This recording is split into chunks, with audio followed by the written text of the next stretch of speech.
Assalamualaikum warahmatullahi wabarakatuh. Kami dari kelompok 9 ingin mempresentasikan hasil diskusi kami yang berjudul Memahami Lambang Gerakan Pramuka serta Tata Struktur Organisasi Pramuka. Kelompok kami beranggotakan yang pertama Arifah Endah Asyah, NIM 027, Mistiani NIM 072, Asnafadilah Ramawati NIM 132, dan Khairunisa Cahyaningrum NIM 157. Baiklah, langsung saja kita ke materi.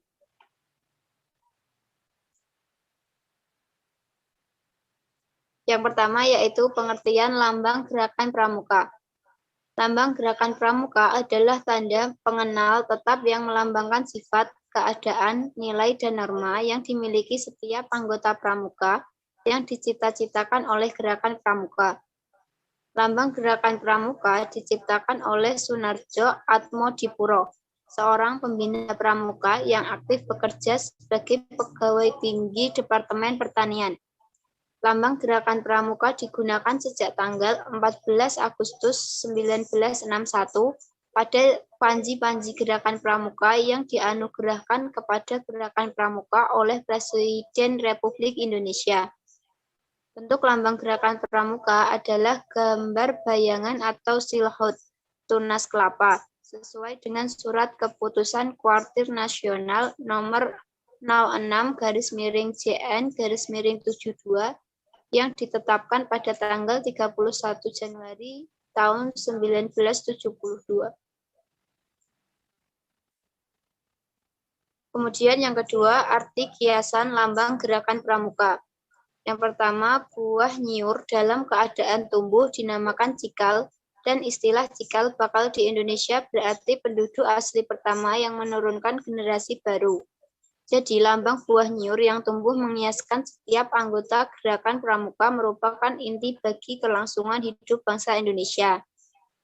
Yang kedua, buah nyiur dapat bertahan lama dalam keadaan apapun. Jadi lambang itu mengiaskan anggota gerakan pramuka sehat secara jasmani dan rohani, serta mampu menghadapi segala tantangan dalam hidup untuk mengabdi pada tanah air dan bangsa. Ketiga, nyiur adalah pohon yang setiap ujung atas hingga bawah akarnya berguna. Ini mengiaskan anggota gerakan pramuka adalah manusia yang berguna. Mereka membaktikan diri kepada tanah air, bangsa dan negara, serta kepada masyarakat. Yang keempat, nyiur dapat tumbuh di mana saja. Hal ini membuktikan besarnya upaya anggota gerakan pramuka untuk menyesuaikan diri dimanapun dan dalam keadaan apapun. Kelima, nyiur tumbuh menjulang dan merupakan salah satu pohon tertinggi di Indonesia. Ini mengiaskan bahwa anggota gerakan pramuka memiliki cita-cita yang tinggi dan lurus serta tidak mudah digoyahkan oleh apapun.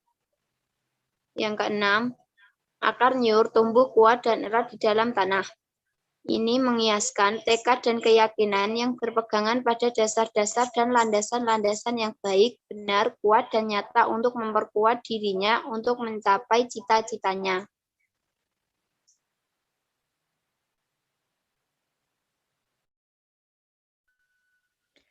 Manfaat lambang gerakan pramuka. Lambang gerakan pramuka dapat digunakan pada panci, bendera, papan nama kuartir atau satuan, tanda pengenal, dan alat administrasi gerakan pramuka. Penggunaan lambang tersebut dimaksudkan sebagai alat pendidikan untuk mengingatkan dan menanamkan sifat dan keadaan seperti yang tercantum dalam arti kiasan lambang tunas kelapa tersebut. Pada setiap anggota gerakan pramuka.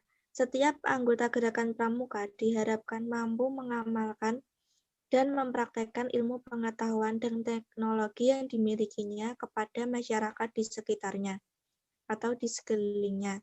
Generasi muda yang tergabung dalam gerakan pramuka diharapkan kelak mampu menjadi kader pembangunan yang berjiwa Pancasila. The World Organization of the Movement.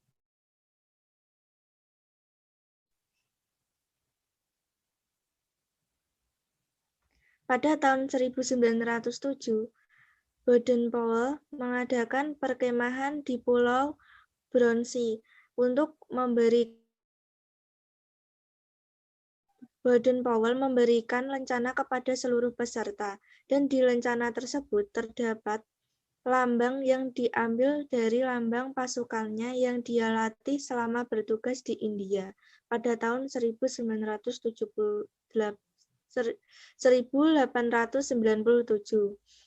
Baden-Powell sedikit mendesain ulang lambang tersebut dengan menambah kata boycott yang menunjukkan buku yang diterbitkannya dan menambahkan moto Be Prepared yang bermakna setia. Artinya setiap pandu harus selalu siap sedia dengan penuh jiwa raga dalam melaksanakan kewajiban.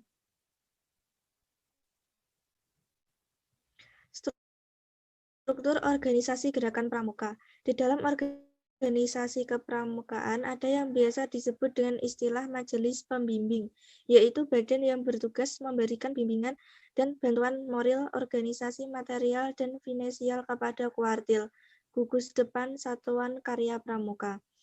Majelis pembimbing dibentuk, diangkat di tingkat nasional, daerah, cabang, ranting, gugus depan, dan saka. Majelis pembimbing sendiri diketahui secara ex officio. Yang pertama di tingkat nasional atau Mabinas oleh Presiden Republik Indonesia. Yang kedua di tingkat daerah atau Mabida oleh Gubernur. Ketiga di tingkat cabang atau Mabikap oleh Bupati atau Wali Kota. Keempat di tingkat ranting atau Mabiran oleh Camat. Dan yang kelima, sedangkan di tingkat gugus depan atau Mabigus dipilih dari anggota Mabigus yang ada, dan di tingkat saka atau Mabisaka dijabat oleh pejabat pada lembaga atau instansi atau departemen terkait.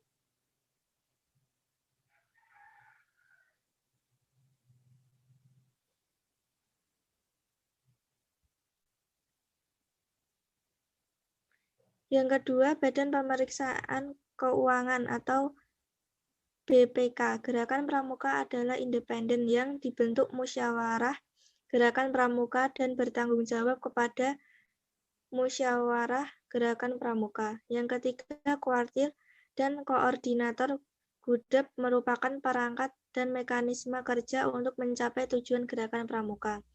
Kuartil dibentuk di tingkat yang pertama nasional, disebut Kuartil Nasional atau Kuarnas, ditetapkan dalam Musyawarah Nasional atau Munas dengan masa bakti 5 tahun. Dan yang kedua, daerah, disebut Kuartil Daerah atau Kuarda, ditetapkan dalam Musyawarah Daerah atau Musda dengan masa bakti 5 tahun. Dan yang ketiga, cabang, disebut Kuartil Cabang atau Kuarcap, ditetapkan dalam Musyawarah Cabang atau Mucap dalam masa bakti 5 tahun. Keempat, ranting, disebut Kuartil Ranting atau Kuaran, ditetapkan dalam Musyawarah Ranting atau Musran dengan masa bakti 3 tahun. Kelima, gugus depan yang ada dalam satu wilayah kelurahan atau desa dikoordinasi oleh koordinator gudep atau Korgudep, ditetapkan dalam musyawarah ranting atau musran dengan masa bakti 3 tahun.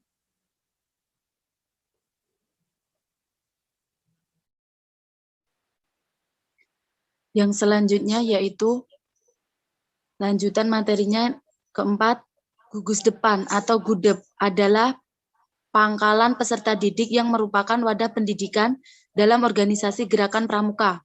Yang kelima, Satuan Karya Pramuka atau SAKA merupakan wadah kegiatan kepramukaan untuk meningkatkan pengetahuan, kemampuan, dan keterampilan peserta didik dalam wawasan tertentu serta melakukan kegiatan nyata sebagai pengabdian kepada masyarakat sesuai dengan aspirasi pemuda Indonesia. Yang keenam, Badan Kelengkapan Kuartir merupakan badan-badan yang mempunyai tugas membantu kuartir. Badan Kelengkapan Kuartir meliputi 1. Dewan Kehormatan, 2. Lembaga Pendidikan Kader Gerakan Pramuka yang terdiri atas Lemdiknas atau di tingkat nasional, Lemdika, Dikade di tingkat daerah, dan Lemdikacap di tingkat cabang.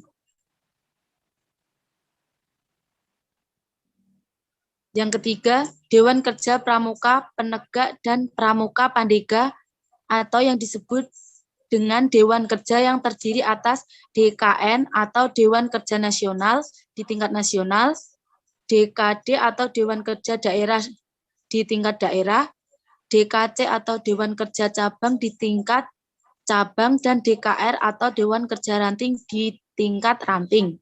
Yang keempat, Pimpinan Satuan Karya Pramuka atau SAKA. Yang kelima, Pembantu Andalan. Yang keenam, Badan Usaha Kuartir. Yang ketujuh, Satuan Kegiatan sesuai dengan situasi dan kondisi setempat dan bersifat situasional. Dan yang kedelapan, Staf Kuartir.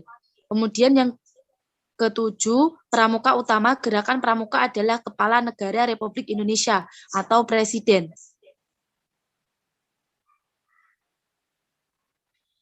Dan yang kedelapan, Musyawarah Kuartir merupakan lembaga di lingkungan Gerakan Pramuka yang bersidang pada akhir masa bakti kuartir atau gugus depan, serta memegang kekuasaan tertinggi dalam kuartir atau gugus depan.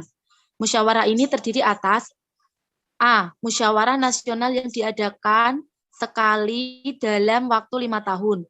Peserta Munas terdiri atas utusan atau wakil Warnas, Mabinas, Warda, dan Mabida. Yang B. Musyawarah daerah yang diadakan sekali dalam waktu 5 tahun. Peserta Musda terdiri atas utusan atau wakil Warda, Mabida, Warcap, dan Mabicap. Yang C. Musyawarah cabang yang diadakan sekali dalam waktu 5 tahun. Peserta Mucap terdiri atas utusan waktu, wakil Warcap, Mabicap, Waran, dan Mabiran. Yang D. Musyawarah ranting yang diadakan sekali dalam waktu 3 tahun. Peserta Musran terdiri atas utusan atau wakil Kuaran, Mabiran, Korgudep, Mabidesa, Gudep, dan Mabigus. Dan yang E. Musyawarah gugus depan yang diadakan sekali dalam waktu 3 tahun.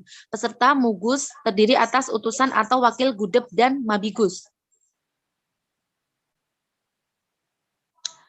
Sekian presentasi dari kelompok kami. Apabila ada salah kata, kami mohon maaf dan kami akhiri. Wassalamualaikum warahmatullahi wabarakatuh.